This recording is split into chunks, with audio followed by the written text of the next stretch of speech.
그러면 시작을 좀 해보도록 하겠습니다. 제가 오늘 준비한 내용은 지역사회 중심 중독 회복 지원 정책 및 서비스 현황과 개선 과제에 대해서 말씀드리겠습니다. 사실 제가, 그, 저는 그 중독 치료에 대한 이제 지역사회 재활 프로그램을 주로 담당하고 있고, 사실 정책이나 뭐 이런 개선 과제나 이런 것들은 제 영역의 제 전공 과제는 아닙니다. 그렇지만, 제가 지금 현재 진행되고 있는 정책이나 이런 것들 중심으로 제가 좀 소개를 해 드리도록 하겠습니다. 우선 제가 오늘 말씀드릴 내용은 일단 중독에 대한 이해를 잠깐 말씀드리고요. 현재 우리나라의 중독 실태를 말씀드리겠습니다. 두 번째는 법적 근거 및 지역사회 중심 회복 지원 정책, 그리고 세 번째는 서비스 현황 및 개선점, 네 번째는 제언을 하겠습니다. 우선 중독의 이해 및 실태입니다. 우리나라의 우선 중독하면 선생님들께서 어떻게 생각하실까 제가 좀 궁금하긴 한데, 우리나라에서 주요하게 다루는 중독의 질환은 알코올, 마약, 도박, 인터넷 게임, 이렇게 네 가지를 중점으로 다루고 있고, 그리고 알코올과 마약은 물질 사용 장애, 그리고 인터넷 및 게임은 행동 중독으로 이렇게 정의하고 있습니다. 그러면 이런 중독에 대한 부분은 어떻게 우리가 정의해서 개념을 접근하고 있는지를 좀 살펴보시면, 공중보건학적 개념에서의 접근이 좀 필요합니다. 우선, 중독은 공중보건학적 관점에서, 즉, 이거는, 바이오 사이코 소셜 모델로 설명을 하게 되는데요. 사람과 환경과 매개로 설명을 합니다. 이 세 가지가 상호작용했을 때, 얼마큼 위험이 커지고 줄어드는지를 볼 수 있습니다. 사람에 대한 요인으로는 트라우마에 노출되거나 우울이나 불안, 충동성, 그리고 낮은 유연 의식과 왜곡된 신념, 그리고 약물 행동에 대한 관대함이 위협을 높일 수 있습니다. 거기에 더불어서 환경 요인으로 가정적인 어떤 취약한 가정 환경, 그리고 디지털 미디어의 영향, 그리고 선정적인 관련 보도, 그리고 과도한 경쟁과 스트레스, 그리고 놀이 문화에 대한 취약한 대안, 그리고 공중보건 정책의 취약성 등이 포함될 수 있고요. 매개 요인으로는 중독성이 높은 물질을 얼마만큼 우리가 허용하느냐, 그리고 이런 행동, 도박과 디지털 기기가 얼마만큼 발전했느냐에 따라서 달라질 수 있고, 그리고 여기에 따라서 낮은 가격과 쉬운 접근성, 그리고 공격적 광고에 대한 부분이 위험 요인으로 작용할 수 있습니다. 이런 것들은 어떻게 보면 취약한 법 체계와 거버넌스에 있다라고 볼 수 있겠습니다. 그래서 이러한 문제들이 발생했을 때 이 축 세 가지의 요인을 놓고 우리가 정책을 수립할 때에는 이 위험 요인을 제거해서 안전한 선택은 더 쉽게 할 수 있도록 하고 위험한 선택은 더 어렵게 할 수 있도록 만들어서 좀 안전한 사회를 만드는 게 목적이고요. 그리고 또 하나의 핵심은 우리가 이러한 문제들이 어떤 개인의 탓이 아니라 개인의 취약성과 탓으로 그냥 치부할 것이 아니라 개인의 취약성에 맞춘 조기 선별과 맞춤 서비스를 제공할 수 있는 그런 서비스 체계를 구축해야 합니다. 이런 개념에서 중독은 어떻게 일어나냐 하면, 앞 슬라이드에서 말씀드렸던 것처럼, 개인의 어떤 생물학적 요인이나 심리적 취약성과 더불어서 환경적 요인의 어떤 사회적 요인들이 맞물려서 물질이나 어떤 게임이나, 인터넷 게임이나 도박 같은 것들이 이러한, 바이오 사이코 소셜한 부분에 연결되어서 브레인에 영향을 미쳤을 때 어딕션이라는 진단을 받게 됩니다. 그래서 중독은 이렇게 진단할 때 어떤 요소를 가지고 진단을 하느냐 하면 다섯 가지의 정의와 여섯 가지의 구성 요소에 의해서 진단할 수 있습니다. 크레이빙, 컴펄션 스펙트럼, 즉, 크레이빙은 갈망과 강렬한 욕구나 충동을 얘기하는 거고, 컴펄션 스펙트럼은 자율적 통제를 벗어난 강제적 사용, 그리고 컨시퀀시스는 부정적 결과가 있음에도 불구하고 사용하고, 그리고 로스 오브 컨트롤, 조절 능력이 상실됐을 때, 그리고 그럼에도 불구하고 지속해서 사용하는 이 다섯 가지의 5C에 의한 것과 그리고 6가지의 구성 요소가 여기에 또 포함이 되는데요. 이것은 세일리언스, 중독 물질이나 행동이 삶의 중심이 되는 상태, 즉 생각, 감정, 행동이 모두 중독 중심으로 이루어지는 삶을 일컫는 말이고요. 그리고 무드 모디피케이션, 중독 물질이나 행동이 기분을 바꾸는 수단이 되고, 그다음에 톨러런스가 있어야 됩니다. 내성이 있어야 됩니다. 그래서 같은 효과를 위해 더 자주, 더 많이, 강하게 사용하는 경향이 있고, 그리고 금단 증상이 있어야 됩니다. 사용 중단 시에 생기는 증상이나 신체적, 심리적 고통을 말하고요. 그리고 컨플릭트는 이런 것들로 인해서 주변 사람들과 그리고 사회적 관계에 있어서의 갈등이 유발돼서 중요한 일을 해치거나 미루게 되는 일이 있어야 됩니다. 그리고 끊으려고 노력하지만 지속해서 재발되는 이러한 6가지의 구성 요소가 있어야 됩니다. 이거를 토대로 우리가 중독에서 질병의 진단을 내릴 때 지금 현재 우리가 ICD-10을 쓰고 있거든요. ICD-10에서는 F10부터 19까지가 물질 사용 장애에 포함이 됩니다. 그래서 이 물질 사용 장애에는 여기 보시면은 알코올, 오피오이드, 캐나비스, 세데이티브 등등등, 코케인, 그다음에 스티뮬런트, 할루시노젠, 니코틴, 이날란트 그 이외에 어떤 물질 이렇게 포함이 돼서 10개의 진단을 가지고 있고요. 그리고 여기 보시면은 Habit and Impulse Disorder라고 있어요. 여기에 보시면 패솔로직 갬블링이 여기에 포함이 됩니다. 아직은 그 충동 조절이 안 되는 항목에 병적 도박이 포함이 되어 있습니다. 그런데 이제 ICD-11이 지금 이제 상용화될 시점에 와 있습니다. 지금 현재 우리나라 아직 상용화되어 있지 않지만 이제 27년도부터는 ICD-11에 의해서 진단이 이루어지게 되는데요. 어, 보시게 되면 여기에 ICD-11에 보시면 훨씬 더 진단 기준이 많아진 것을 보실 수 있습니다.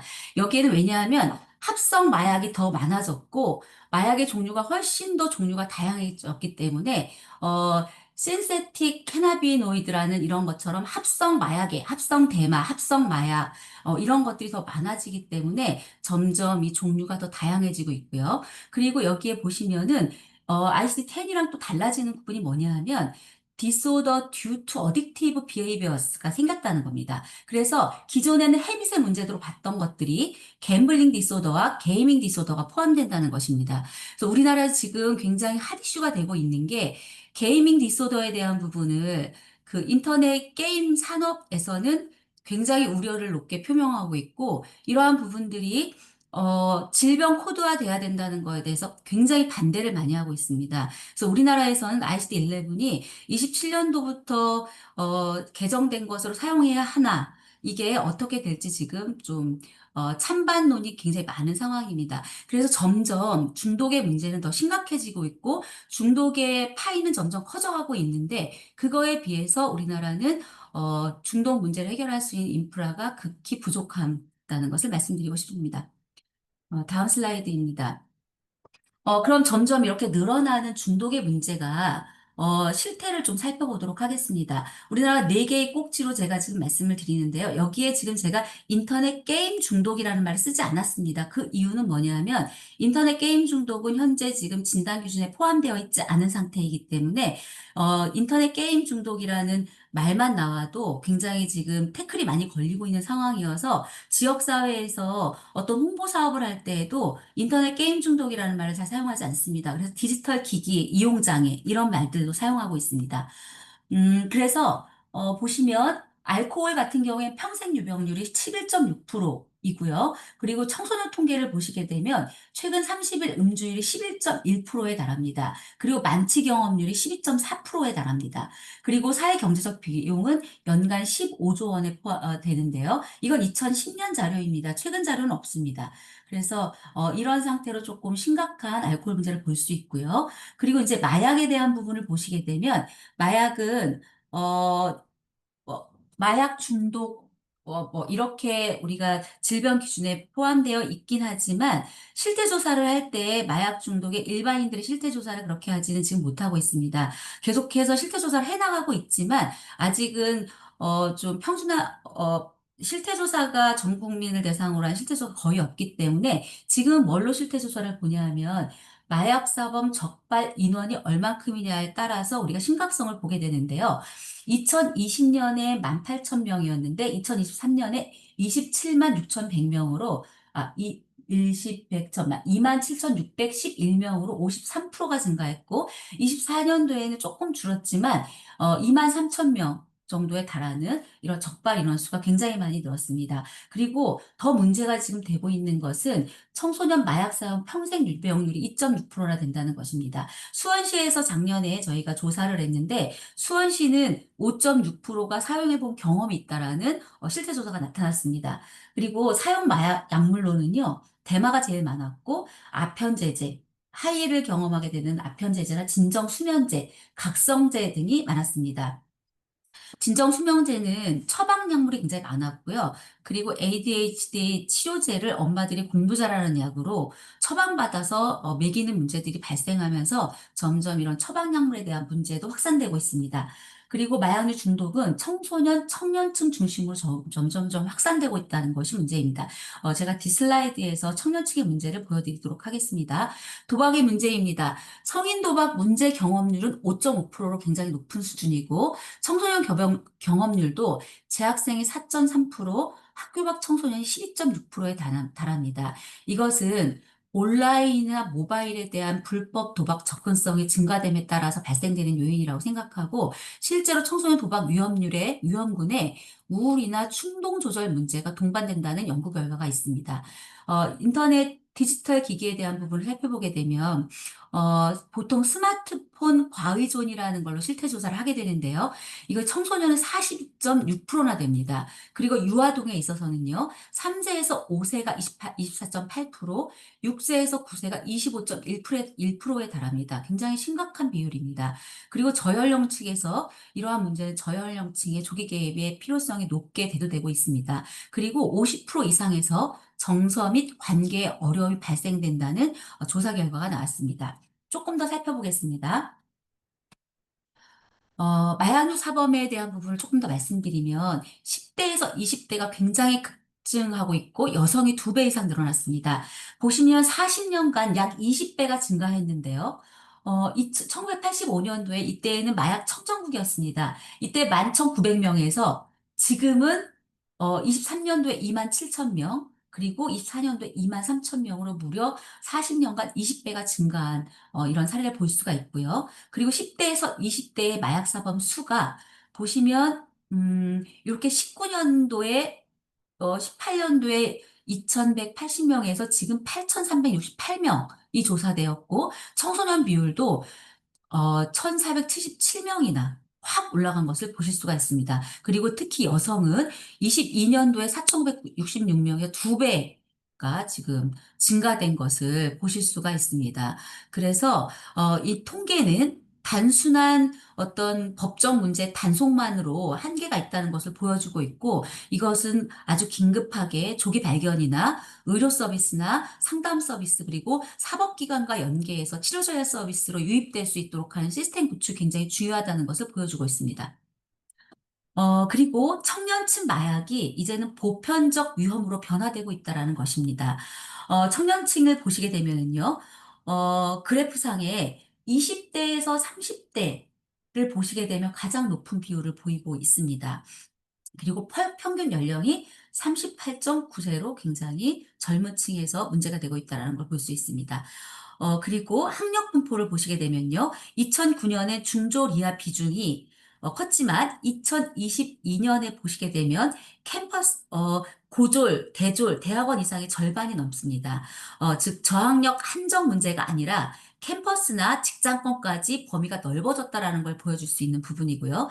셋째 분포들을 보시게 되면은 무소득이 0이 50%이지만 50%이고요. 절반 가까이 되고 동시에 고소득 500만 원 이상 비중도 두 자릿수로 굉장히 높은 것을 볼 수 있습니다. 이거는 청년 미취업 또는 대학 재학층, 그리고 고소득 전문직, 프리랜서가 이제 동시에 취약해지는 아주 양극적인 이런 모습들이 관찰된다는 걸 볼 수 있습니다. 이 통계에서 보여준 핵심 메시지는 마약 문제는 더 이상 일부 주변부 계층에 국한된 것이 아니라는 것입니다. 청년층의 어떤 보편적 위험으로 이동했고 학교나 직장, 온라인 공간 중심의 선별, 치료 연결, 회복 지원이 동시에 필요하다는 걸 보여주고 있고 특히 캠퍼스나 산업보건 라인 안에서 어떤 치료와 관련된 부분들을 계속해서 연계를 해야 되고 여성 대상의 약물 오남용 예방 교육이나 디지털 유통 차단에 대한 중요성이 시사되고 있는 점을 보여줄 수 있습니다. 다음 슬라이드는요. 이게 마약만 문제가 아닌데 디지털이 발전하면서 문제가 또 특히 많이 되고 있는 게 현재 청소년에게 많이 노출되고 있는 게 불법 도박의 문제입니다. 이것이 처음에는 여기를 보시게 되면 처음에 돈 내기 게임을 경험한 나이가 평균 나이가 11.3세입니다. 재학생들이.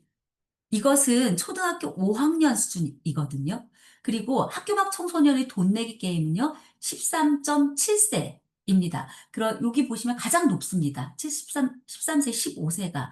이것이 이제 중학생쯤 되는 청소년 시기, 어떤 사춘기 시기가 가장 높은 것을 볼 수 있고요. 그래서 이미 너무나 많은 그 초등학교 고학년부터 중학교 초반에 있는 아이들이 많이 노출돼 있다라는 것을 보여줄 수 있고요. 그리고 이제 청소년 도박 문제의 어떤 재학 청소년, 학교 밖 청소년에 대한 부분을 보게 되면은, 어, 도박 문제 수준을 보시게 되면은 재학생은 비문제군이 대다수지만 위험 문제군과 합쳐 4에서 5% 정도가 된다고 보시면 되고 학교 밖 청소년은 위험군 문제군 합계가 약 12에서 13%가 넘습니다. 이 아이들이 학교를 다니지 않으면서 돈을 버는 수단으로 도박에 손을 대는 경향이 높아졌다라는 것을 볼 수 있고요. 남학생이 훨씬 높은 비율을 보이고 있습니다. 여기에서 이 슬라이드에서 주는 핵심 메시지는 시작점이 매우 빠르다는 것과 그리고 초등 고학년부터 개입이 필요하다는 것을 보여주고 있고 또 하나는 디지털 접근성인데 온라인 모바일 베팅 그리고 확률형 아이템 뭐 이런 사설 사이트 이런 것들에 쉽게 접근할 수 있고 광고에 쉽게 접근할 수 있어서 바카라 같은 것들이 너무나 쉽게 아이들이 베팅하고 처음에는 많이 따게 한 다음에 그 다음에는 돈을 잃게 만들어서 그 늪에서 헤어나지 못하게 하는 이런 문제들이 굉장히 많이 심각해지고 있습니다. 따라서 학교하고 지역사회는 어떤 조기선별이나 그리고 뭐 1336에 연계하는 이런 체계들을 선생님들이 알고 계셔서 이런 문제가 있는 아이들을 1336에 연계해서 이 1336은 도박 문제 상담 전화이거든요. 그래서 그런 것들을 좀 연결할 수 있는 이런 부분들이 필요하고 특히 부모 교육이나 이런 것들이 반드시 이루어야 되는 것들을 보여주고 있습니다. 이 슬라이드는요, 불법 온라인 도박에 빠져든 아이들에 대한 행태를 보여주고 있는데요. 청소년들이 꼽는 이유는 돈을 따기 위해서, 친목이나 재미, 그리고 짜릿함, 스트레스 해소, 이런 것들에 노출되면서 처음에는 호기심으로 시작했다가 점점 문제가 더 야기되면서 돈에 대한 부분에 끌려다니는 이런 부분과 추격 도박을 하게 되는 겁니다. 이게 추격 도박이라는 것은 내가 잃은 만큼 그것을 보상받기 위해서 계속해서 베팅하는 이런 형태를 말씀드리는 겁니다. 단순 호기심에서 시작해서 보상 기대와 어떤 흥분 추구하는 것들로 점점점 이동해 간다라는 것들을 보여주고 있는 행태이고요. 그리고, 중간에 보시면은 10년간 불법 온라인 도박 사이트에서 감시 활동을 했던 유형을 보시게 되면은요, 불법 카지노가 굉장히 많고, 불법 온라인 도박, 사다리 타기, 뭐 이런 것들이 굉장히 많은 것을 볼 수 있습니다. 그런데 더 문제는 이런 불법 온라인 도박에서 하는 이 베팅을 조사가 할 수 없고 강제로 차단할 수 없다는 게 문제입니다. 그래서 이런 것들을 어떤 거버넌스를 통해 차단할 수 있는 방안들을 고려해야 되는 시점이 지금 우리에게 당면에 있다라고 보시면 되겠습니다. 그리고 청소년 80% 이상이 도박의 부정적인 인식이지만 교급이 올라갈수록 재미나 스트레스 해소 수단으로 인식하는 경향성이 높아지고 있다는 것도 심각한 문제입니다. 이러한 문제들이 실태조사를 보시게 되면 제가 청소년에 대한 부분을 심각한데 이 아이들이 크게 되면 어른이 되면 이 아이들이 결국에는 중독의 문제, 중독자의 문제가 발생이 되고 그리고 사회적으로 문제가 일으키는 이런 중심에 설 수도 있기 때문에 결국엔 우리나라가 지역사회 중심의 회복적 정책을 제대로 갖춰놓지 않으면 서비스가 필요한 사람들을 제대로 서비스를 줄 수 없다라는 문제에 봉착하게 된다고 생각합니다. 그래서 지금부터는 제가 법적 근거 및 지역사회 중심 회복 지원 정책, 현재 우리나라에 이루어지고 있는 정책에 대해서 말씀드리도록 하겠습니다. 이 4대 중독에 대한 부분이 관련 법령이 있습니다. 우선 관련 법령은 아마 이제 보건소나 이런 데 근무하시는 분들은 다 아실 테지만 관련 법령이 네 가지 중독 문제에 모두 포함되는 것이 정신건강복지법 제 15조 3입니다.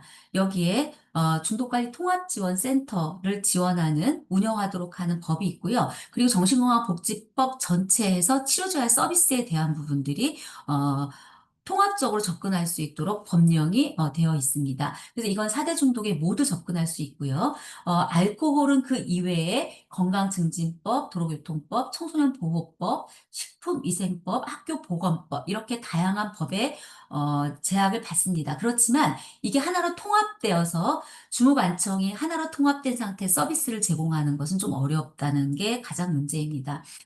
이것의 중독자에 대한 서비스 기관으로는 중독관리 통합지원센터가 다 진행을 하고 있고 주무관청은 보건복지부와 지자체에서 하고 있습니다.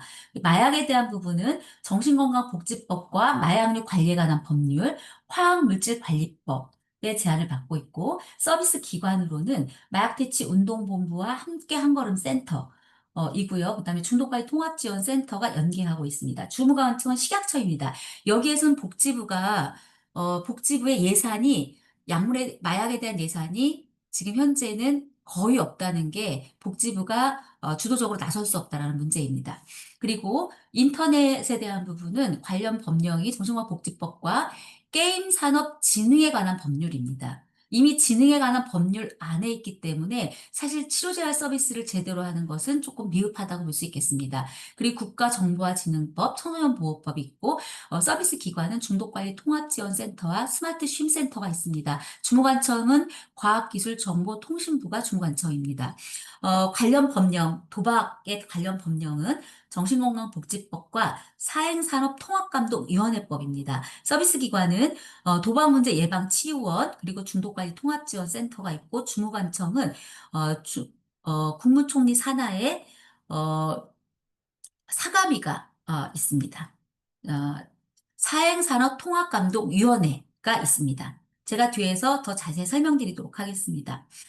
우선 가장 많이 접근하고 있는 정신건강 증진 및 정신질환자 복지 서비스 지원에 관한 법률에 의해서 저희가 운영이 되고 있는데요. 여기는 목적이 정신질환자의 등등등의 문제가 있는 사람들의 일상생활을 영위할 수 없는 중대한 제약이 있는 사람들의 중독이 포함되기 때문에 여기에 중독관리 통합지원센터의 설치 및 운영을 하도록 권고되어 있고 그리고 알코올, 마약, 도박, 인터넷 등의 문제에 대해서 접근할 수 있도록 사업 운영을 지원할 수 있다라는 내용이 포함되어 있습니다. 여기에는 조기 발견, 중독자 조기 발견, 상담 치료 재활 및 사회복귀 지원, 폐해 예방, 그리고 중독자 가족에 대한 지원 사업, 그 밖에 중독 문제 해소를 필요로 하는 사업 등이 있습니다. 그리고 주무관청은 보건복지부이고요. 그리고 정신건강심의위원회에서 심의하고, 그리고 종합계획은 국가 지역 정신건강 증진계획 수립에 의무가 있기 때문에 예방 조기 발견 증진 사업에 대한 근거를 마련해서 종합계획을 수립하고 있습니다. 이거에 따라서 수립된 계획이 정신건강 기본계획입니다. 지금 현재는 제2차 정신건강 기본계획에 의해서 정책이 이루어지고 있는데요. 여기에는 21년부터 25년까지 복지부 주관으로 하는 사업이 있습니다. 여기에는 5개의 큰 핵심 과제가 있는데요. 이 중에 이 5가지 중에 중독은 중독 및 디지털 기기 등 이용 장애 대응 강화에 대한 항목으로 서비스를 제공하도록 기본 계획이 수립되어 있습니다. 그리고 그 추진 전략 4에 포함되어 있고 핵심 과제로는 알코올 중독자 치료 및 재활 서비스 강화, 마약류 등 약물 중독 관리 체계 구축, 그리고 디지털 기기 등 이용장애 대응 강화, 서비스가 핵심 과제입니다. 여기에서는 도박이 빠져 있습니다. 그 도박이 빠져 있는 것은 뒤에 가 설명드리도록 하겠습니다.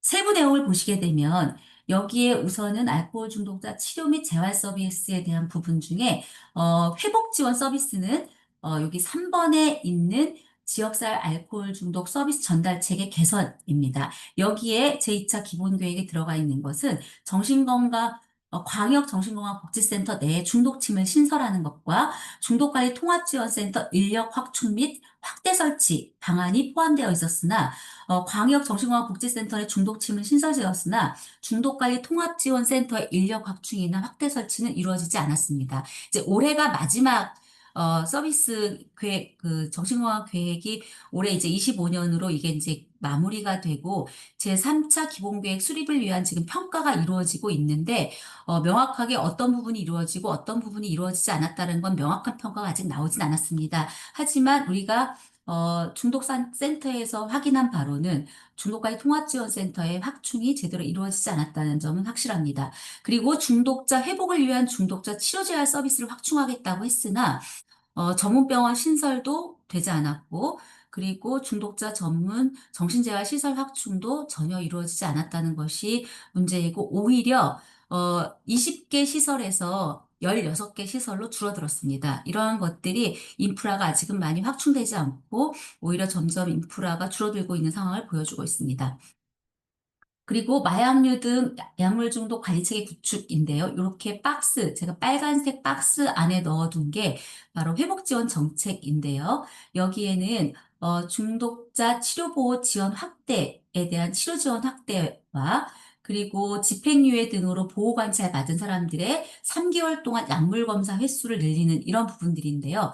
이거는 문제가 다 법무부가 주도적이지 여기에 복지부가 주도적인 사업은 거의 없다는 것입니다. 그래서 현재 지금 마약류에 관한 법률에 대한 마약류는 정신건강복지법 안에서 계획을 제대로 수립해서 치료재활 서비스를 할 수 있는 인력과 재원이 없기 때문에 현재로서는 복지부가 주도적인 역할을 할 수 없다는 것이 가장 취약점입니다. 그리고 네 번째 여기에 있는 약물 중독자 치료재활 인프라 확충에 대한 부분은 법무부와 식약처가 주도적으로 하고 있습니다. 그래서 여기에 보시면 식약처가 하고 있는 중독재활센터를 확대하겠다라고 했는데 2022년까지만 해도 서울에 1개소밖에 운영을 안 했었는데 2025년 현재 17개소를 전국에 확대해서 운영하고 있습니다. 역시 이것은 다 식약처 예산으로 운영되고 있습니다.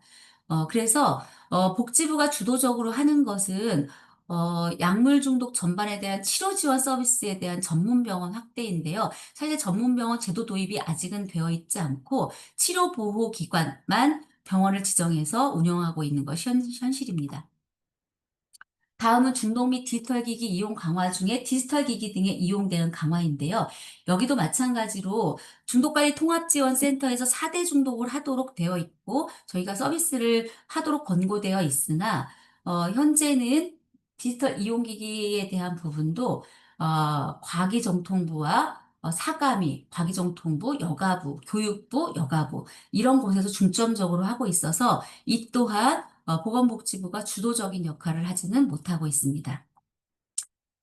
정신건강복지법에 기반한 회복지원 시설로는 중독관리 통합지원센터가 설치 운영되고 있는데요. 전국에 54개의 기초형이 설치되어 있고 광역형으로는 중독팀이 5개, 광역형 중독관리 통합지원센터와 경기도에 1개소 이렇게 설치되어 있습니다. 그래서 전국에 54개이지만 정신건강복지센터가 256개가 운영되고 있는 거에 비해서 우리는 어, 중독의 문제는 크기가 크지만 실제 서비스를 제공하는 인프라의 크기는 너무나 작다라는 것들을 보여주고 있습니다.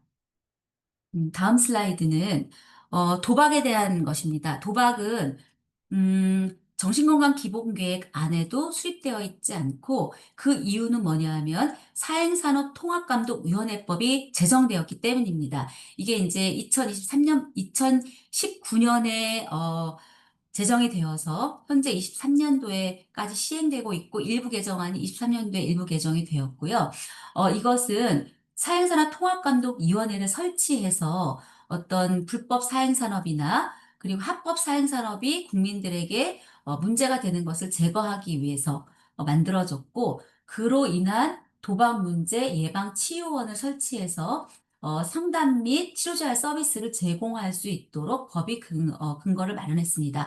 그리고 되게 이 법이 제일 중요한 이유는 뭐냐 하면, 중독 예방 치유 부담금의 부과 징수를 할 수 있다는 것입니다. 그래서 여기에 도박 문제 예방 치유원을 운영하는 것이, 부담금에서 치료재활 기금으로 100만 분의 35 이상 1만 분의 50 이하의 범위에서 대통령령이 정하는 중독 예방 치유 부담금을 징수할 수 있기 때문에 치료재활 기금으로 이게 유입돼서 한국도박문제 예방치유원이 운영되고 있다는 것입니다. 그래서 사회산업통합감독위원회 법에 의해서 주무관청은 국무총리 소속 사회산업통합감독위원회에서 주무관청을 하고 있고, 종합계획 수립은 사행산업 통합적인 관리, 감독 및 건전화 불법 사행산업의 근절을 위한 종합계획이 수립되어 있습니다. 그 종합계획은 이렇게 수립되어 있습니다. 도박 중독 예방 치유 서비스 확대, 맞춤형 재활 서비스 기반 구축, 취약계층 서비스 지원 체계 확충, 도박 중독 예방 치유 협치 강화. 그래서 도박 문제 예방 치유원 센터에 대한 기능을 계속해서 강화해 나가고 있습니다. 그래서 저희는 4대 중독을 스크리닝해서 도박 문제가 있는 분들은 도박 문제 예방 치유원으로 보내주는 협업의 역할을 하고 있습니다. 중독관리 통합지원센터는. 그래서 사회산업통합감독위원회 법에 근거해서 도박문제 예방치유원이 전국에 15개소가 운영되고 있습니다. 권역을 크게 경기도 권역, 뭐 경기도에 2개, 뭐 광주에 뭐 전라 권역, 뭐 전북 권역, 그다음에 경남 권역 이렇게 나누어서 권역으로 할 수 있도록 해주는데, 사실 그 사이즈가 그렇게 크진 않습니다. 한 센터당 10명씩 하고 있고, 지역사회에 찾아가는 서비스를 제공하는 것보다는 상담을 찾아오는 상담에 대해서 서비스를 제공하고 있습니다. 다음은 정신건강복지법에 준해서 마약도 하고 있지만, 그거에 앞서 마약류 관리에 관한 법률에 의해서 마약에 대한 서비스는 제공이 되고 있는데요. 마약류 관리에 관한 법률은요, 뭐가 목적이냐 하면 마약 및 향정신성 의약품, 대마 이런 불법 약물에 대한 어떤 관리, 취급 이런 것들에 대해서 국민으로부터 위험성을 제거하기 위해서 만들어진 법률이고, 이거는 법에 걸리면 처벌을 받는 법률이기 때문에 사실은 마약을 했어도 굉장히 수면 밑으로 가라앉아 있는 마약 문제가 굉장히 심각한 수준입니다. 그래서 이 법에 의해서 뭐가 이루어지고 있냐 하면, 마약류 중독자 치료 보호에 대한 법률과, 그리고 마약류 오남용 예방 및 사회재활 사업, 그리고 마약 퇴치 운동본부 설립, 요 세 가지에 대한 부분과 심의위원회가 설립할 수 있도록 이렇게 네 가지가 치료재활 서비스에 포함되는 법률입니다. 그래서 이 네 가지는 주무관청이 식품의약품안전처가 주무관청이고요. 이거에 따라서 뭐가 그 치료자의 서비스가 되냐 하면, 함께 한 걸음 센터라는 마약 재활 센터를 설립하게 된 것입니다. 그래서 지금 현재 함께 한 걸음 센터가 운영되고 있고, 그리고 복지부에서 하는 것은 치료 보호 제도인데요. 이것은 법원에서 판결을 내려서 치료 보호하시오라고 판결을 내리면 치료 보호 기관으로 지정이 된 기관에 입원 치료를 받는 그런 서비스입니다. 자세한 건 뒤에서 보여드리도록 하겠습니다. 마약류 관리에 관한 법률에 의해서 마약이 보통 마약류, 향정, 대마 이렇게 나뉘는데요. 그 마약에 따라서 법의 제약이 훨씬 커질 수도 있고 뭐 적을 수도 있고 한데요. 마약은 마약, 향정, 대마 이렇게 세 가지로 나누는데, 2024년 6월 기준 총 법률에 위배되는 약물이 470여 종에 달한다고 합니다. 이거보다 현재는 훨씬 더 많아졌을 가능성이 높습니다. 이런 부분들을 관리한다고 보시면 되겠고요. 25년 마약류 관리 시행 계획에 따라서 과제명이 85개, 기본계획 189개로 굉장히 세부적인 항목이 법무부와 식약처를 통해서 이루어지고 있고, 이게 주도성을 가지고 식약처 법무부가 하고 있기 때문에, 지금 복지부가 주도적인 역할을 마약에 대한 부분도 하지 못하고 있습니다. 근데 저는 사실 마약에 대한 부분도 제가 앞서 말씀드린 중독 질환에 포함이 되어 있고, 중독에 대한 5가지 정의와 그리고 6가지 구성 요소에 의해서 질병으로 진단할 수 있기 때문에 질병을 관리하는 보건복지부가 치료재활 서비스에 대한 계획을 수립하지 않으면 결과론적으로는 법적 처벌에 의한 어떤 어, 재범만 막을 뿐이지 치료재활 서비스로 연계되는 것은 분명히 문제가 있다고 지금 보여집니다. 현재도 문제가 되고 있습니다. 그래서 여기에 이렇게 보시는 게 이렇게 마약류 중독자 일상회복 지원에서 치료재활 서비스가 지금 현재 이루어지고 있는 것으로 보고 계시면 되겠습니다. 이렇게 보고 계시면 되겠습니다. 그래서 이거에 따라서 사회재활 서비스와 치료보호 사업이 이렇게 이루어지고 있는데요. 예방에 대한 사업과 그다음에 마약류 사범 처벌 치료재활 서비스, 그리고 마약류 사용자 사회재활 서비스가 이루어지고 있는데요. 여기에 보시면 기소유예 불기소는 치료보호 선도 교육. 그래서 불기소로 뭐 교도소에 가거나 그렇진 않습니다. 근데 이제 기소가 되면은 수강명령을 받아야 되고, 이수명령을 받아야 되고, 치료명령을 받아야 되고, 감호에 대한 부분이 이렇게 있습니다. 그래서 요거가 끝나고 나면 그 다음에 사회재활 서비스로 연결이 돼야 되는데, 사회재활 서비스가 아시다시피 제가 이제 이렇게 함께 한 걸음 센터가 전국에 17개소가 있는데, 이게 2025년도에 14개가 더 세팅이 되어서 현재는 17개인데요. 아직은 그 서비스가 확대되진 못하고 조금 미흡한 실정에 있습니다.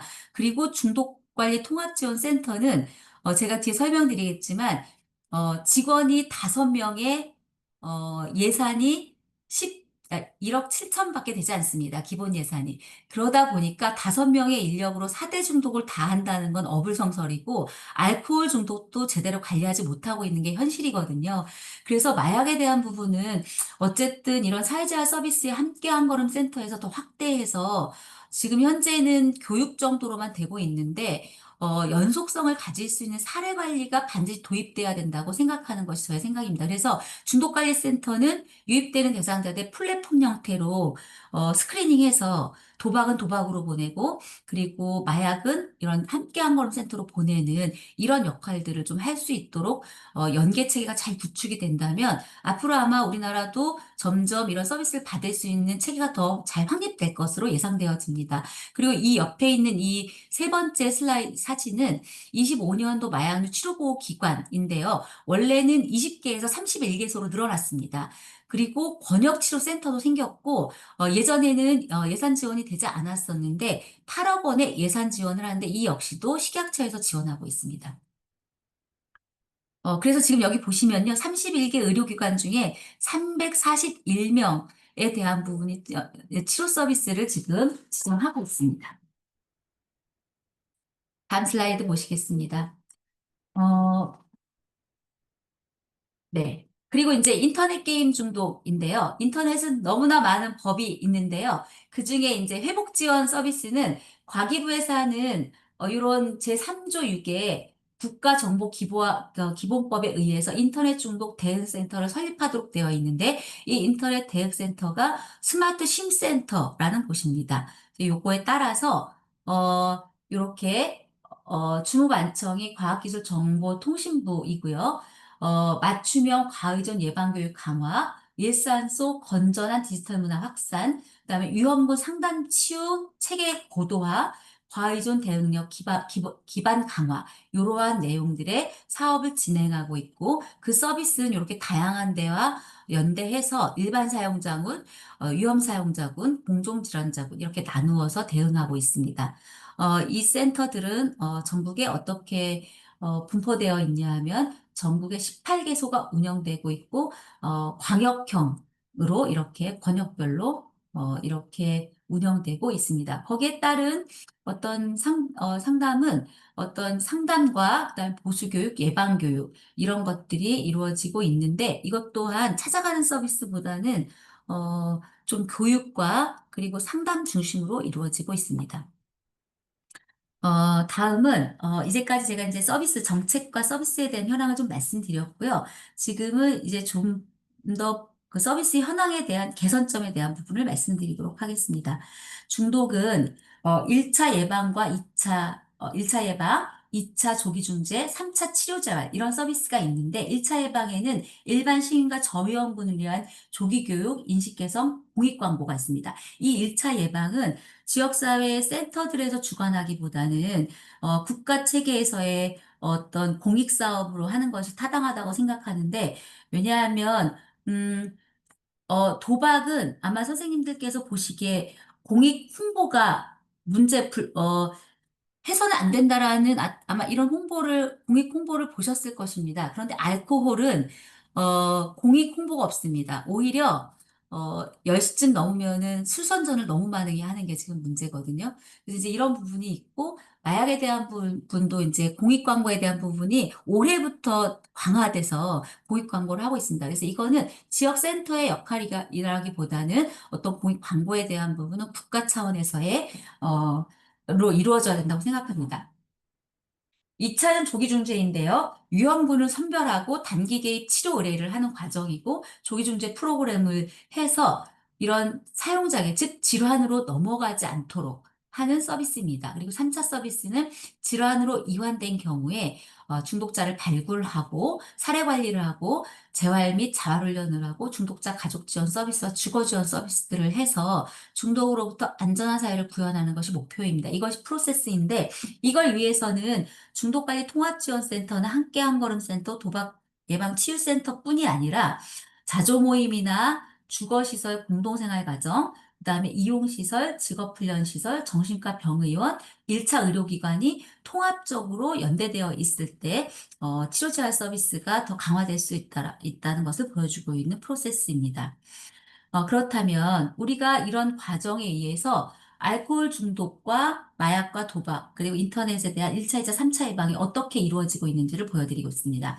1차 예방, 알코올 중독의 1차 예방은 절주 민간 경상 보조 사업비가 있는데 이거는 개발원에서 개발원에서 하고 있는데요. 약 13억 원 정도가 있는데 이건 건강증진과로 이관돼서 지금 진행되고 있고 공공이나 보건소에서는 맞춤형 건강증진 사업에 일부 포함되어 있습니다. 그리고 중독 예방 사업 일부가 정신건강관리과에서 중독 예방 홍보 사업으로 하고 있으나 이것은 일회성에 그치고 있습니다. 그리고 2차 예방은 민간에는 체계가 없고요. 그리고 중독관리 통합지원센터 중심의 조기 선별 및 단기 개입 치료 의뢰 확산되고 있습니다.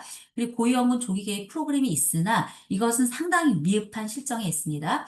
그리고 3차 예방의 치료재활 서비스인데요. 의료기관의 치료율은 알코올 중독이 입원 치료가 2%, 의뢰 치료 수준이 5.5% 수준에 달하고 있습니다. 매우 미흡한 실정이고요. 그리고 공공에서 중독관리 통합지원센터는 54개이고 1개소당 1억 7천 정도고 인력은 5명 정도 수준에 불과합니다. 그리고 민간은 알코올 전문병원이 9개밖에 없습니다. 그래서 인센티브도 없고 차별성도 없어서 무늬만 알코올 전문병원인지 굉장히 어려움을 겪고 있는 실정입니다. 이것은 그 중독 문제 대상자에 대한 서비스 제공 현황인데 보건복지부 중심입니다. 현재 정신건강복지법에 의해서 정신건강복지센터, 사회복지시설 중독관리 통합지원센터에서 다양한 문제의 중독 질환을 관리하도록 되어 있는데요. 지금 보시게 되면 이게 2015년과 2023년을 비교한 내용입니다. 중독 추정 환자 수에 비해서 관리자 수가 0.71%에 불과했습니다. 2015년에. 그런데 2023년에 0.67%로 줄어든 상황을 볼 수 있습니다. 그리고 이 중에 지금 보시게 되면은 이 중에 90%가 알코올 문제고요. 기타 중독은 10% 미만이고 그중에 마약 문제 대상자 관리 0.5%에 불과합니다. 굉장히 미약한 수준이고 현재 인력과 예산으로는 유병률이 가장 높은 알코올 사용자의 중심에 대상자 관리도 지금 턱없이 부족한 상황에 이르고 있습니다. 그리고 지금 전체 그 지역사 인프라를 보시게 되면은, 전체 80%가 기초중독관리센터에서 지금 관리하고 있고, 중독자 전용 사회복귀 시설은 총 16개소인데, 정원이 260명에 불과합니다. 그것도 알코올 중독만 서비스를 제공하고 있습니다. 그리고 마약 중독 재활시설이 다르크가 전국에 두 곳이 있는데, 김해와 인천 딱 두 곳인데, 여기에는 5명의 등록자입니다. 그러니까 총 10명밖에 관리가 안 되고 있는 거고, 함께 한걸음 센터는 전국에 17개소가 있는데 2025년에 순차 개소해서 여기는 아직 등록 관리의 수준이 안 되고 있습니다. 그러다 보니까 현재 기준으로 봤을 때에는 알코올이 그나마 되고 있는 거고 다른 중독 마약은 전혀 지금 되고 있지 않다라는 것을 볼 수 있습니다. 알코올 중독 서비스 현황 및 개선점에 있어서 재정 행정 서비스에서 분산, 분절, 공백에 대한 부분을 좀 나누어서 보게 되면 재정에 있어서는요, 치료비가 건보 재정이 되어 있고 지역사회 건강 증진 기금으로 되어 있는데요. 지금 여기 보시기에는 음주폐, 공백에 대한 부분을 보시게 되면 음주폐 예방 사업이 12억, 이고요. 전년 대비 1억이 삭감됐습니다. 그리고 중독관리 통합지원센터는 1개소당 1억 7천이고요. 여기에 청년 중독이 전국에 세 곳에서 하고 있는데 이 세 곳에 1억씩 더 주고 있습니다. 음주로 인한 파해는 그 사회경제수비는 20조에 비하면 턱없이 부족한 실정이라고 보면 되겠습니다. 그리고 행정에 있어서는요. 중앙이나 광역 기술 지원 체계가 취약하고 거버넌스 구축이 제대로 되어 있지 않은 상황입니다. 그리고 행안부에서 음주운전 교육 정도로 하고 있고 국세청에서는 주류 유통이나 관리 그리고 보건소에서는 절주 사업을 하고 있고 청소년 유해 환경 감시는 여가부에서 하고 있고 의료 정책은 알코올 전문기관에서 하고 있습니다. 다 주무관청이 각자 하고 있기 때문에 이건 분산 및 분절에 의해서 각자가 어떤 역할이 통합돼서 이루어지지 않고 있다는 것이 문제이고요. 그리고 보건복지부에서는 정신건강관리과에 중독과가 없다는 것이 문제입니다. 광역 및 지자체 알코올 중독을 포함해서 음주폐 예방 관리 사업의 담당 부서가 취약한 상황이고요. 서비스를 봤을 때에는 보건소 건강증진사업과의 연계 체계가 조금 미흡하고 그리고 중독센터와 의료기관과의 연계도 좀 미흡한 편입니다. 그리고 확산성이 없는 서비스가 좀 있다라는 부분들이 있고요. 그리고 치료의 5.5% 미만이 그러니까 유병률 추정 인구 대비 5.5% 미만의 치료율을 본다고 보시면 되겠고요. 정신건강 서비스 이용률이 12.1%에 불과하고 등록률이 0.67%, 그리고 절대적인 인프라가 부족하다는 것이 현실입니다. 다음으로는 마약에 대한 서비스 및 개선점입니다. 1차 예방에서 예방교육 홍보에 있어서는 민간의 마약퇴치 운동본부에서 보조사업 일부를 하고 있고 공공에서는 시약처에서의 홍보, 복지부에서는 치료보호 홍보 예산만 조금 있을 뿐입니다. 그리고 2차 예방에서는 교정시설 재활 프로그램, 이 21개 교정시설에서 하고 있을 것 뿐이고요. 민간은 없습니다. 보호관찰 수강명령, 그리고 재활교육 조건부 기소유예 처분 프로그램 이렇게 있는데 다 결국에는 법적 처벌에 의한 교육이라고 보시면 되겠습니다. 3차 예방에 있어서는 치료보호 기관이 33개로 지정되어 있고 기초중독관리 통합지원센터 중에 54곳 중에 청년 중독 마약 사업이 단 3곳에서만 이루어지고 있다는 것입니다. 그리고 함께 한걸음 센터의 17곳에서는 마약사범 기소유예 프로그램 및 교육을 하고 있는데 연속적 서비스 개념체가 지금 부족한 실정에 있습니다. 그리고 자조 모임, 이것이 마약 중독자 자조 모임인데 이것은 20곳에 불과한데요. 어, 그 AA 모임, 즉 알코올 중독자 자조 모임은 전국에 수천 개가 넘습니다. 그것에 비하면 이것은 매우 미흡한 실정이고요. 그다음에 중독자 재활시설 및 주거시설 등은 전혀 부재한 실정입니다. 이 NA 모임이 지금 확대되고 있지 않은 것은요. 이게 사회적 편견에 의해서 마약에 대한 문제가 이슈화되면 그 주변에 사람들이 너무 반대가 심하고 그리고 실제 서울에 마약재활 센터를 오픈할 때 주변의 반대가 너무 심해서 결국에는 개소를 하지 못한 이런 실정에 놓여 있었습니다. 그래서 마약재활 센터라는 이름을 붙이지 못하고 함께 한걸음 센터라는 이름을 붙여서 하고 있는 실정입니다.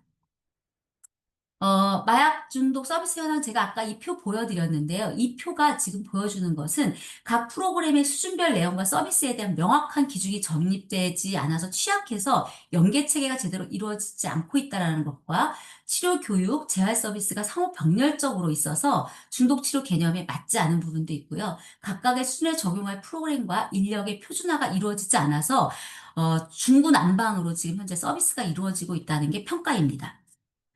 다음은요, 마약 중독 서비스에 대한 부분이 점점 저연령화가 되고 있는데, 이 30대와 40대 중심의 젊은 층을 대상으로 하는 서비스가 부재합니다. 그리고 다크를 통한 온라인 대면 비대면 거래나 SNS를 통해서 마약이 쉽게 접근할 수 있는 부분 때문에 점점점 그 투약 사범이 증가되고 있고, 그리고 옛날에 필로폰 한 달치를 막 3, 400만 원씩 주고 살 수 있었다면 최근 코로나 이후에 30만 원이면은 한 달치를 살 수 있도록 이렇게 떨어졌다는 것입니다. 문제는 뭐냐 하면, 비싼 만큼, 품질이 좋다면 지금 품질이 좋지 않고, 개인에게 더 치명적인 어떤 문제를 일으킬 수 있는 약물이 대거 지금 유통되고 있다는 것이 굉장히 문제입니다. 마약 중독자 중 중독 수준이 높아서 의학적 치료가 필요한 사람에 대해서는 단속과 처벌뿐만이 아니라 중독 치료가 꼭 필요한데 이런 인프라를 점 더 확대하고 우리가 목소리를 높여서 이런 것들을 확대할 수 있도록 해야 된다는 것과 그리고 점점 투약사범이 늘어나고 있지만 이 중에 치료를 받는 사람은 투약사범의 10%밖에 불과하지 않다는 것입니다. 그래서 여기에 보시면 제조, 밀수, 매매에 대한 부분은 반드시 처벌해야 되지만 투약에 대한 부분에 중독으로 이완되신 분들은 이 9,528명에 대한 부분은 치료할 수 있도록 법무부도 어떤 이 사람들의 치료에 대한 인식을 개선해야 되고 지역사회에 어떤 치료할 수 있는 서비스를 확대해서 치료 인원을 점점 늘려가야지만 재범률을 줄일 수 있다라고 볼 수 있고 국민의 안전을 보장할 수 있다고 생각합니다. 마약 중독 서비스 현황 및 개선에 또 한 번 보시게 되면은 치료 재활 기간의 법적 강제 상담은 30대 초반에 이루어지는데요. 의료기관과 치료보호나 자발적 치료는 상대적으로 늦은 43.6세나 이루어지는 것을 볼 수 있습니다. 이때에는 거의 대부분 많이 망가진 상태에서 오기 때문에 그때에는 치료가 잘 이루어지지 않는다라고 평가되고 있습니다. 그래서 초범일 때부터 적극적인 맞춤형 치료 서비스가 이루어져야 되는 것이 반드시 필요한데 이런 부분들을 계속해서 주장해야 된다고 생각합니다. 음, 이거는 치료재활 서비스인데 보시게 되면은, 전체 641명 중에 참사랑병원에만 461명, 23년 기준입니다. 몰려있는 것을 볼 수 있겠는데요. 다른 기관에서는 치료보로 의뢰되면 잘 받지 않습니다. 그 받지 않는 이유는 수가나 이런 부분에서 이 마약 환자를 보면 훨씬 더, 좀 힘이 많이 드는 거에 비해서, 수가는 더, 낮게 책정되어 있는 이런 부분들이 있어서 대부분 치료보호기관에 지정되어 있는 곳에서도 다 받지 않으려는 이런 문제들이 발생하고 있습니다.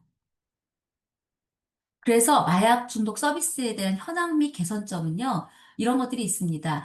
관리 부처에서 치료자의 서비스가 제공이 되어야만 하는데, 이게 생산이나 유통 관리에 대한 거버넌스와 더불어서 치료 예방 재활 서비스 체계를 구축해야 되는데, 기본 포지션에 대한 한계가 있는데요. 식약처에서는 근거 기반 치료자의 서비스 제공에 대한 한계점이 있는데, 사례 관리 개념의 연속성 체계가 구축이 조금 미흡하다는 점이 있고요.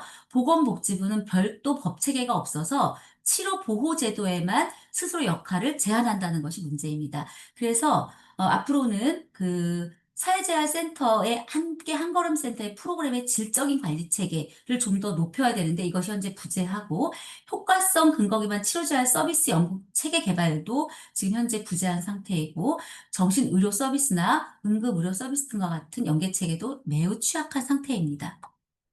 음. 그래서 저희가 지금 계속해서 전문가들이 주장하고 있는 것이 있습니다. 이것은 뭐냐 하면 미국의 법인데요. 포괄적인 중독 치료 지원, 회복 지원 법이라는 게 있습니다. Comprehensive Addiction and Recovery Act라는 건데요. 이거는 미국에서 2017년도에 카라라는 건데 오피오이드 유행은 국가적 비상 상태로 인식되어서 과다 복용 방지, 근거 기반 치료에 대한 접근 강화, 치료 및 회복 서비스 제공 지속 보장을 위한 포괄적 서비스를 주기 위한 법인데요. 이것이 제정되었습니다. 그래서 제정되어서 법무부와 보건복지부가 교부금을 지급받을 수 있도록 한 법인데요. 매해 이 카라에 의해서 오피오이드 문제 해결을 위해서 매년 1억 8,100만 달러의 어떤 신규 자금을 계속해서 투입해서 회복되도록 하는 그런 프로그램 서비스입니다. 그런데 이거는 오피오이드에 초점을 맞추고 있지만 다른 물질 사용 장애에도 영향을 미쳐서 치료 서비스가 점점 확대되고 있는 이런 양상을 보이고 있습니다. 그래서 우리나라도 이런 부분들을 기반으로 해서 치료재활 기본법에 대한 부분을 해야 되는 이런 부분들이 있습니다. 도박에 대한 부분도 마찬가지로 뭐 1차 예방, 2차 예방, 3차 예방들이 잘 이루어지고 있다라고 보긴 어렵지만 그래도 도박은 분담금이 있기 때문에 예산을 더 많이 투입해서 할 수 있는 체계 갖추어져 있고 사회산업통합감독위원회를 주축으로 정부에서 관리하는 이런 통합 서비스가 이루어지고 있다라고 볼 수 있겠습니다. 뭐 도박 문제에 대한 부분은 뭐 복지부에서는 제2차 기본계획 안에 아예 도박이 제외되어 있어서 복지부가 사감위와 통합해서 하는 사업은 없다라는 것이 조금 문제이긴 하지만 그래도 저희가 연계할 수 있는 체계가 갖추어져 있고 이미 도박 문제 예방 치유원은 운영한 지가 지금 한 7년째 넘어가고 있기 때문에 거기서는 안정적인 프로그램을 운영하고 있기 때문에 저희가 연계 서비스가 잘 이루어지고 있다라고 볼 수 있겠습니다. 나름으로는. 마무리입니다. 저는 이렇게 생각합니다. 이해관계가 아닌 기능 중심의 거버넌스를 확립해야 되는데, 우리나라는 지금 거버넌스가 다 각계각층으로 분절돼서 이루어지고 있기 때문에 이런 제안을 좀 드리고 싶은데요. 공중보건 체계 내에서의 거버넌스를 확립해야 되는데, 사회산업통합감독위원회처럼 중독관리위원회 같은 통합적 거버넌스 구축이 필요하고, 중독성 질환에 대한 치료제와 서비스의 혁신의 관점에서 접근해야 되며, 국가의 중독 치료 회복 지원에 대한 당위성을 확립할 수 있는 근거를 확립해야 됩니다. 그리고 이를 통해서 적절한 재원 확보를 위한 체계적인 전략 수립이 필요한데 그러기 위해서는 현재 정신건강복지법이나 마약에 의한 관리법에 의해서는 조금 미흡하고 중독 치료 회복 지원법 제정을 통한 체계를 구축할 필요가 있다라고 생각되어집니다. 그래서 저희가 지금 한지아 의원 을 중심으로 중독치료 회복지원법을 발의했습니다.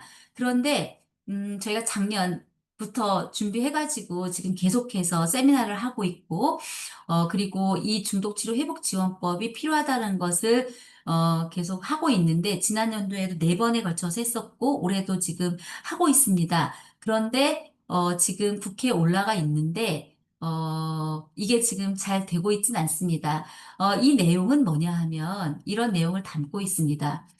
물질 중독, 행위 중독 등 각종 중독성 질환에 대한 조기 개입, 치료 기술 개발, 치료 지원, 회복 서비스 인프라 구축, 회복 서비스 지원 등이 안정적으로 시행될 수 있다라는 내용이 들어가 있고, 그리고 편견이 높고 치료 접근성이 낮으며 치료 난이도가 높고 치료 비용이 많이 드는 중독성 질환의 특성성을 감안해서 치료 지원 정책이 이루어져야 된다라는 것입니다.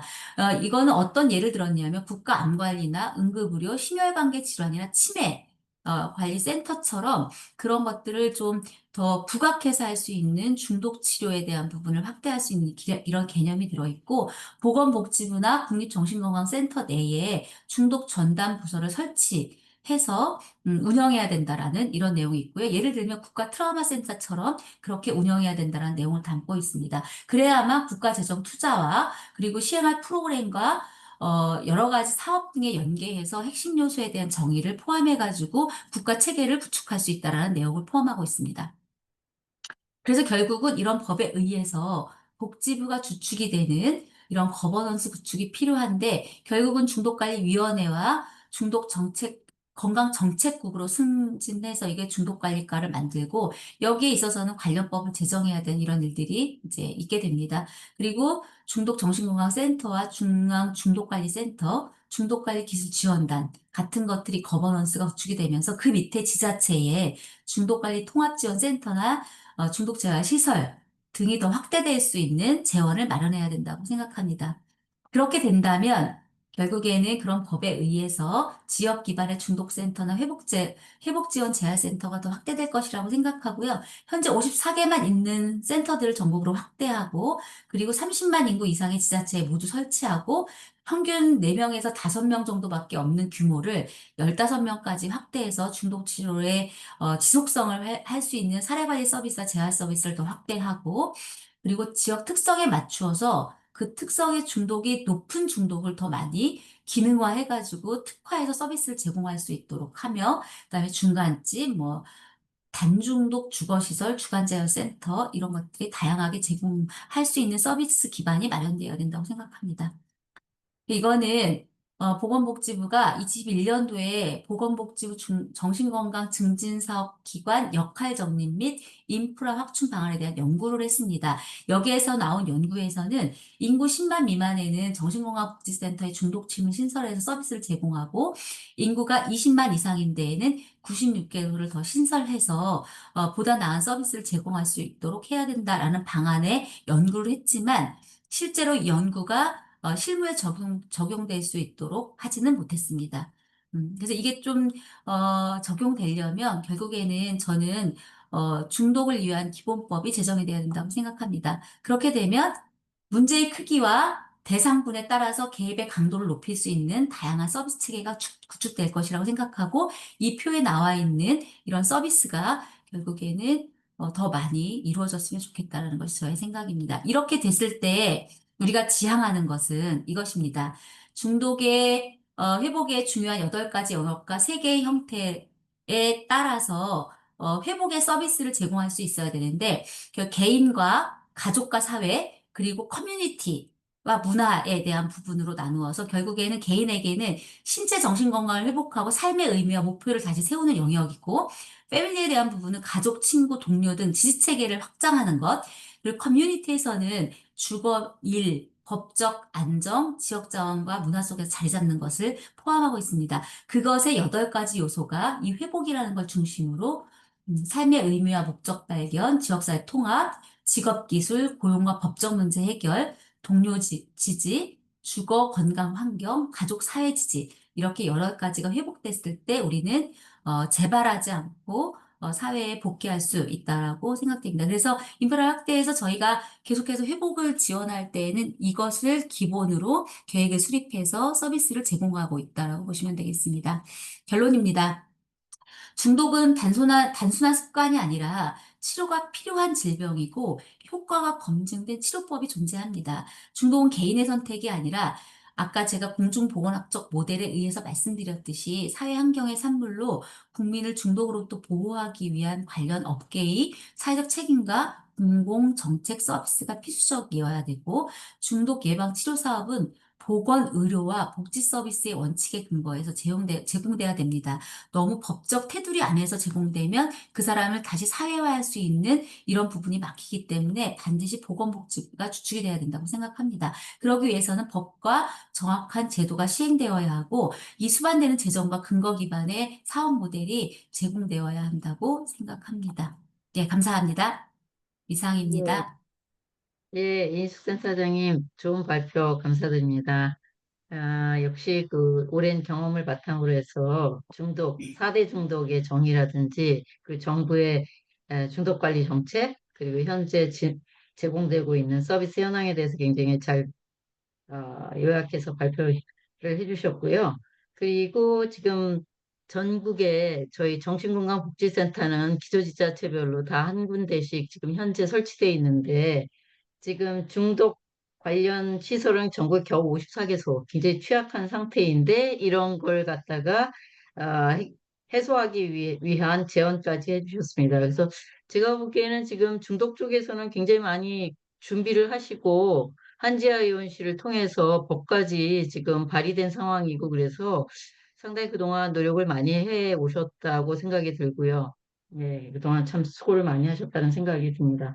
자, 이제 시간이 8시 41분이거든요. 얼마 남지 않았는데, 그래도 그 지금까지 발표를 들으시고 질문이 있으시거나 아니면 코멘트 해주실 분들은 지금부터 이제 말씀을 해주시기 바랍니다.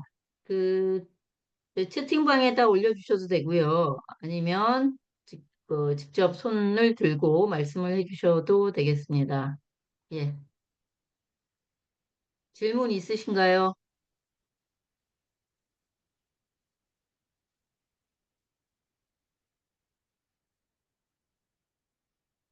음.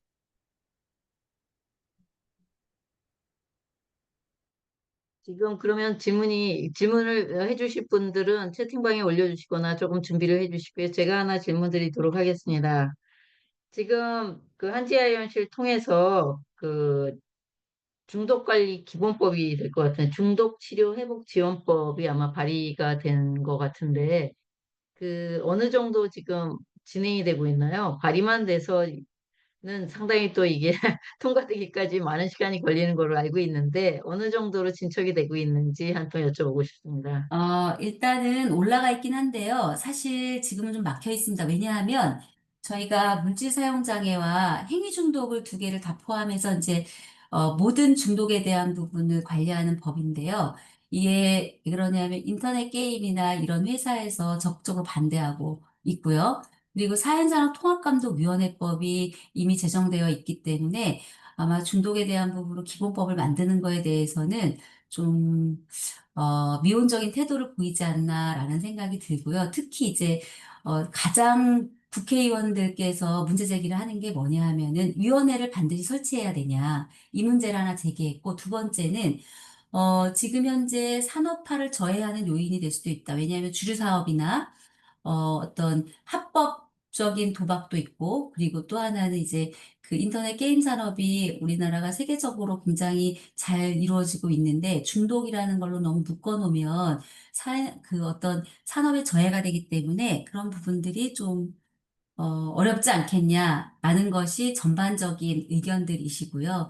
특히 이제, 제 생각에는 국회나 이런 데에서나, 중독 치료하는 사람들보다는 산업과 연결이 많이 되어 있기 때문에 그런 어떤 금전적인 것과 연결되어 있는 다양한 어떤 것들이 있어서 제가 자세히 말씀드릴 수가 없지만 중독 치료제할법을 제정하는 데에는 몹시도 난관이 많이 부딪힐 것 같고요. 저희가 이제 지금 앞으로 계속해서 하긴 할 건데 당사자들과 가족들과 함께 계속해서 투쟁해 나갈 이런 계획을 수립하고 있습니다. 네. 그 요즘 특히 또 그 마약 문제가 네, 굉장히 우리나라 뭐 어떤 분들 말씀하시는 거 보면은 이제 뭐 뭐라 그래야 되나 관리가 힘들 정도까지 마약 네, 청정국에서 완전히 이제는 그 뭐라 그래 터닝 포인트 네, 같이 이제는 이 지금 굉장히 중요한 시기이고 이 시기에 마약 관리를 제대로 하지 못하면 이제 서구 사회와 같이 이렇게 마약이 이제 도저히 이제 네, 컨트롤이 안 되는 상황까지도 갈 수 있는 시점에 있다라는 굉장히 심각하게 우려를 하시는 분들이 굉장히 많은 것 같은데요. 네. 그 어떻게 생각을 하고 계시는지요? 중독 관리 차원에서는. 지금 굉장히 심각하다라고 뉴스에는 많이 나오잖아요.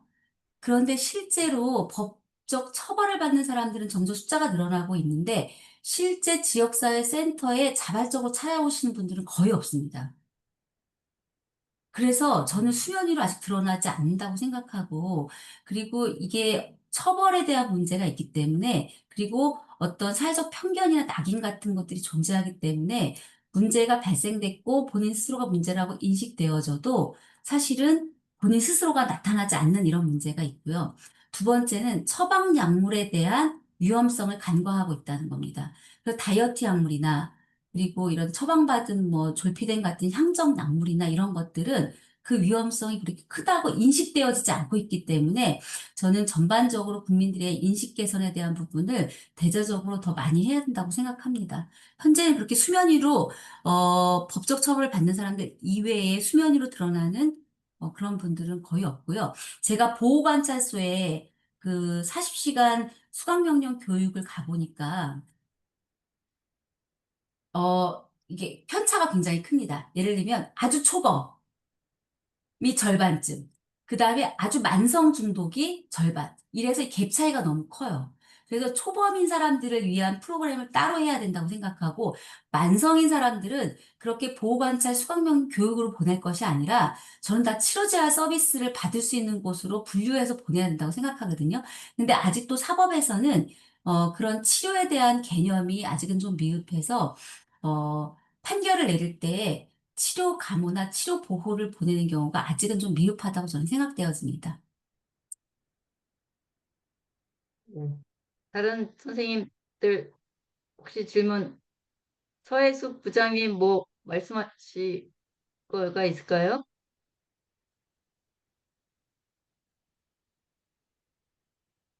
지금 서울시 정신건강과에서도 아마 담당하시는 선생님이 들어오시는 것 같은데요. 제가 알기로는 서울시는 다른 네. 지역에 비해서 굉장히 선도적으로 많은 사업을 하고 있다라고 알고 있습니다. 동네 의원. 또 하고 계시고, 그 다음에 강남에도 아마 중독센터를 만들고 있는 거, 같고, 서울시 자체에서. 그리고 은평구의 마약재활센터도 서울시에서는 지금 추진하고 계신 것으로 알고 있어서 아마 서울시는 훨씬 더 다양한 사업들을 추진하고 있는 것으로 알고 있습니다. 서울시에서 좀 설명해 주시면 더 좋을 것 같긴 하네요. 그러니까요. 서울시는 또 여보세요? 특히 예. 예, 서울시 예. 정신건강 과장님 혹시 들리실까요? 네, 네, 들립니다. 지금 제가 이동 중이어서 얼굴을 볼 수가 없는데요. 지금 계속 얘기를 예. 들었는데 서울시는 이제 어쨌든 다 아시다시피 또 마약 종합 대책을 23년도부터 종합 대책을 세워가지고 마약 관리센터를 지금 운영하고 있습니다. 김동원에서.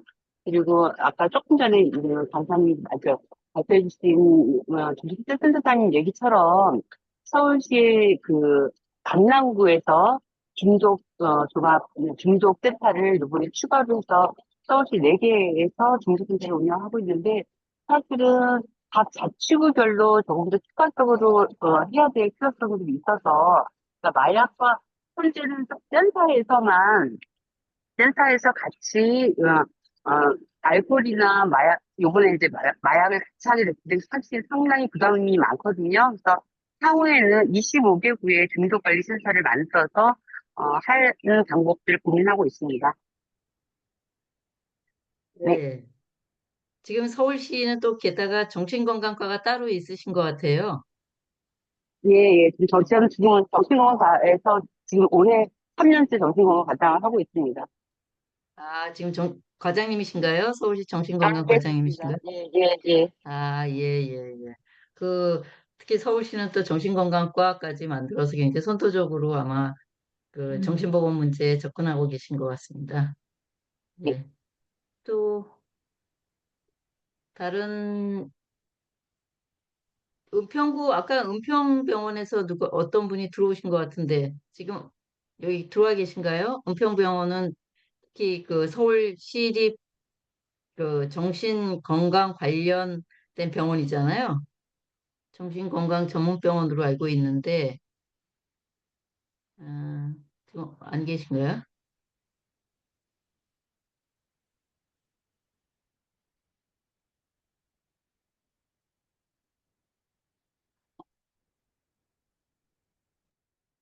안녕하세요. 오늘 강의 너무 잘 들었고요. 말씀 좀 드려도 될까요? 아니, 그냥 예, 저는 예, 예. 약간의 이제 질문이라고 하기보다는 궁금해서 한번 여쭤보려고요. 뭐냐면 지금 오늘 강의는 중독에 대한 실태, 그리고 거기에 대한 그 회복 지원 정책과 개선점 이런 거를 말씀을 들었어요. 너무나 너무나 내용이 좋았어요. 그죠?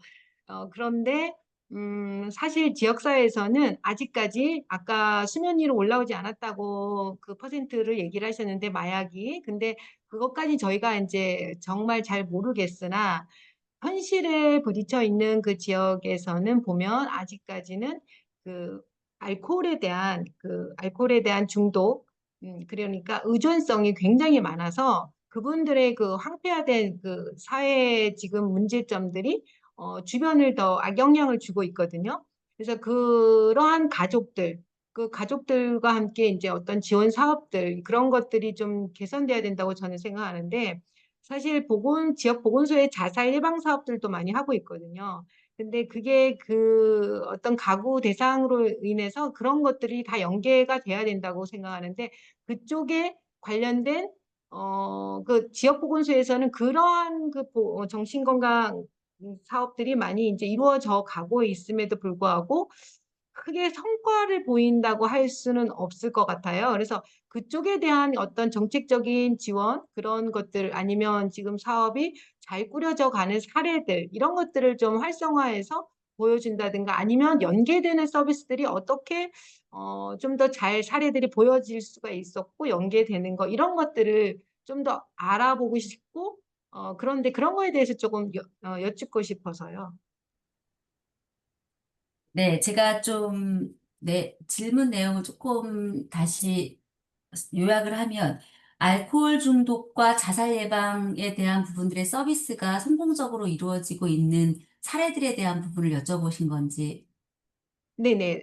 네, 그게 그러니까 음, 개선돼야 된다면 사례에 대해서 많이 알아가면 그와 비슷한 종류의 사례들은 좀 더 도움이 많이 될 것 같고요. 네, 그리고 또한 음, 그 지금 자살 예방 사업들을 어떻게 잘 해 나가고 있는지 예를 들어서 저희 같은 경우 어떤 답이 없는 문제들이 많이 이렇게 보여지더라고요. 그래서 저희 진료소에서는 거기까지 지금 뭐 물론 생명지킴이라 그래서 각 마을에 어떤 그 상담 지원을 한다든가 이런 분들을 이제 도움을 요청을 하기는 해요. 그러니까 발굴을 하는 데 있어서도 그렇고. 그런데 구체적인 그러니까 세부적인 내용들이 이제 연계를 하고 이런 것들이 보여지지가 않는 것 같아서요. 네. 네. 사실 자살 예방 사업에 대해서 생명지킴이 사업이나 이런 것들은 제가 관여하고 있지는 않습니다. 그런데 저희 이제 예를 들어 수원의 예를 좀 들자면 수원에는 중독관리센터, 자살예방센터, 그리고 생애주기별 센터가 이렇게 6개 센터가 있습니다. 근데 저희가 알코올 중독을 저희도 이제 중심으로 보고 있는데요. 사실 우리나라의 유병률은 알코올 중독이 가장 높습니다. 그래서 저는 알코올 중독의 체계를 잘 갖추고 있으면 그 다음에 다른 중독이 유입되더라도 그걸 바탕으로 중독에 대한 서비스를 마약도 줘야 된다고 생각하거든요. 근데 지금 저희가 그 알코올 중독에 대한 부분은, 어, 회복 지원 서비스라 그래서 실제 프로그램 운영이나 이런 것들이 50개의 센터에서는 지금 이루어지고 있어요. 그래서 우선은 지역을 방문해서 우리한테 의뢰가 들어오면 지역을 방문해서 찾아가는 서비스로 가정 방문을 하고 가정 방문을 통해서 스크리닝을 해서 치료가 필요하면 병원으로 보내고 그리고 병원에 입원시켜 놓고 퇴원전 관리를 해서 퇴원 후에 바로 센터로 유입될 수 있도록 이런 체계를 구축하고 있고요. 거기에 이제 보통 자살예방센터랑 함께 하는 것은 위기 개입, 자살, 자해에 대한 위기 개입이 있을 때 동시에 개입을 합니다. 그래서 거기에 자살예방센터는 질병으로 등록하진 않아요.